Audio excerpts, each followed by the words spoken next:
Hey everyone, and welcome back to The Explainer. I am absolutely thrilled to have you here today because we are unpacking something truly fascinating. We're going to be looking at a highly strategic, brand new model outlined in our source material today. And its goal?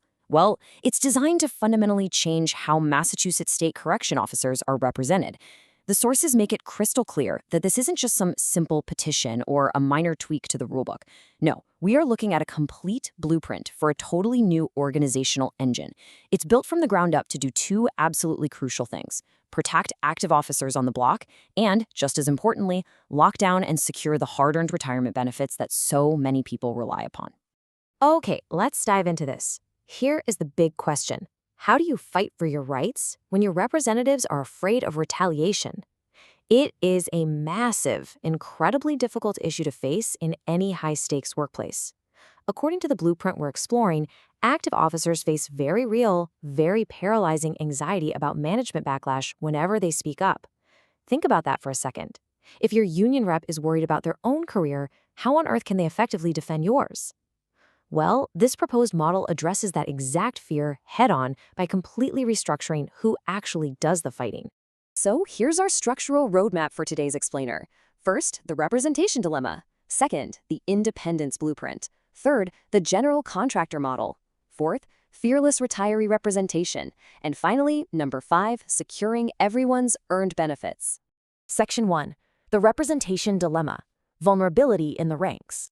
To really appreciate the solution this blueprint proposes, we first need to clearly understand the problem. The core weakness of the current, traditional system is this inherent conflict of interest placed squarely on the shoulders of active duty union representatives. They face it every single day. Because they're still active employees working within the Department of Correction, they're intrinsically vulnerable to management backlash. The sources point out that just out of simple human self-preservation, representation is often compromised. When the person sitting across the table from management is also an employee who has to report to work the very next day, it creates a dynamic where they might hold back just to protect their own livelihood. And the source material outlines exactly what this vulnerability looks like in the real world. The threat isn't just some vague feeling. It takes the form of very specific management retaliation. We're talking about getting hit with undesirable post assignments, the sudden denial of lucrative details, strategically delayed shift reliefs, or, worst of all, suddenly becoming the target of an internal investigation. Management can leverage these exact tactics to intimidate active reps into silence right during those critical moments when an officer needs fierce defense the most. Section 2. The Independence Blueprint. Bypassing the blockade. So, if the traditional system is flawed, how do you build a new one without interference from massive national labor federations? Well, the answer relies on a highly specific legal strategy. When you try to form a new union, the biggest hurdle is usually the anti-raid rule, which is found in Article XX of the AFL-CIO Constitution. This rule strictly prohibits affiliated labor organizations from stepping in to help members of a failing incumbent union. But by establishing a strictly independent entity under Massachusetts General Law 150E, the blueprint argues this new organization becomes entirely immune to that restrictive anti-raid rule. It's essentially a legal bypass designed to clear the runway for a totally fresh start. This strategic independence is really the linchpin here. It means this proposed union answers exclusively to Massachusetts general laws and the state's Department of Labor Relations, not some distant national headquarters. This legal pathway is what gives an independent union the unrestricted right to run its petition drive and actually build an organization that serves the officers on the ground, completely free from the internal politics of massive centralized federations. Section 3. The General Contractor Model. Big power, local control. Now, a really common concern with going independent is a lack of resources, right? But the blueprint suggests a brilliant, modern, structural workaround. Under this model, the independent union retains 100% absolute local legal authority and decision-making power. They keep total control. But instead of doing everything in-house, they legally subcontract out the heavy lifting. It's exactly like a general contractor building a house. You own the house, you make the final decisions, but you hire the absolute best specialists to come in and do the plumbing and electrical work. And here is exactly how that general contractor model works in practice. First up, they can hire specialized contract negotiators, meaning they bring in top-tier, heavyweight labor law firms strictly to handle collective bargaining. Second, benefit consortiums, partnering with much larger labor trusts to secure better rates on supplemental insurances by leveraging massive pools of people. And third, expert training, subcontracting premier labor educators to train the local reps. They aim to secure unmatched resources and world-class expertise without surrendering a single ounce of their autonomy. Section 4, Fearless Retiree Representation, the Ultimate Shield. All right, this is where the blueprint introduces its major strategic shift, utilizing retired Massachusetts state correction officers. There is this incredibly powerful quote directly from the source material. Because our pensions are secured by the Commonwealth, DOC management holds absolutely zero leverage over us. I mean, think about the weight of that statement. This is exactly why retired business agents are proposed as the ultimate shield. They can walk into any facility, step into any meeting, and defend active officers with zero fear of command staff backlash.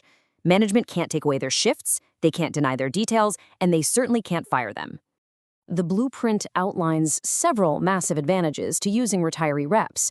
You've got individuals with decades of practical knowledge, a deep, road-tested understanding of Weingarten rights and Garrity protections, uncompromised standing to object on the record, and crucially, they literally cannot be bluffed by internal affairs. So the key takeaway here is that these hardened veterans are not designed to just sit there as passive observers during stressful investigatory interviews.